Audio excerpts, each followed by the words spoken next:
حضرت انس بن مالک رضی اللہ عنہ سے روایت ہے کہ رسول اللہ صلی اللہ علیہ وآلہ وسلم نے فرمایا، میری امت میں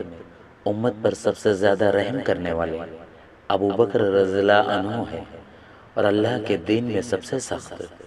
عمر رضی اللہ عنہ ہیں، سب سے زیادہ سچی حیا والے عثمان رضی اللہ عنہ ہیں، زیادہ بہتر فیصلہ کرنے والے علی رضی اللہ عنہ ہیں،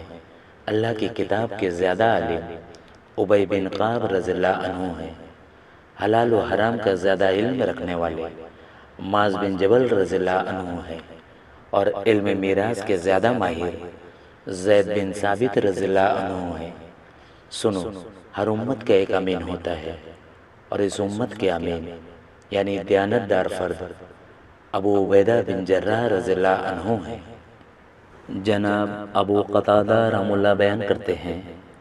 ہم حضرت عمران بن حسین رضی اللہ عنہ کے ساتھ تھے، جبکہ وہاں بشیر بن کعب بھی تھے۔ حضرت عمران بن حسین رضی اللہ عنہ نے حدیث بیان کی، رسول اللہ صلی اللہ علیہ وآلہ وسلم نے فرمایا، حیا سراسر خیر ہے۔ بشیر بن کعب نے کہا، ہمیں کئی کتابوں میں ملتا ہے کہ بعض حیا اطمینان اور وقار کی وجہ سے ہوتی ہے، اور بعض حیا کمزوری اور بزدلی کی وجہ سے ہوتی ہے۔ تو حضرت عمران نے حدیث رسول دوبارہ دہرائی، اور پھر بشیر نے بھی اپنی بات دہرا دی۔ راوی بیان کرتے ہیں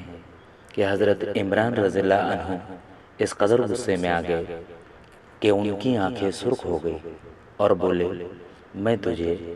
رسول اللہ صلی اللہ علیہ وآلہ وسلم کی حدیث سنا رہا ہوں، اور تو مجھے اپنی کتابوں سے بتائے جا رہا ہے۔ ہم نے کہا، اے ابو نجید،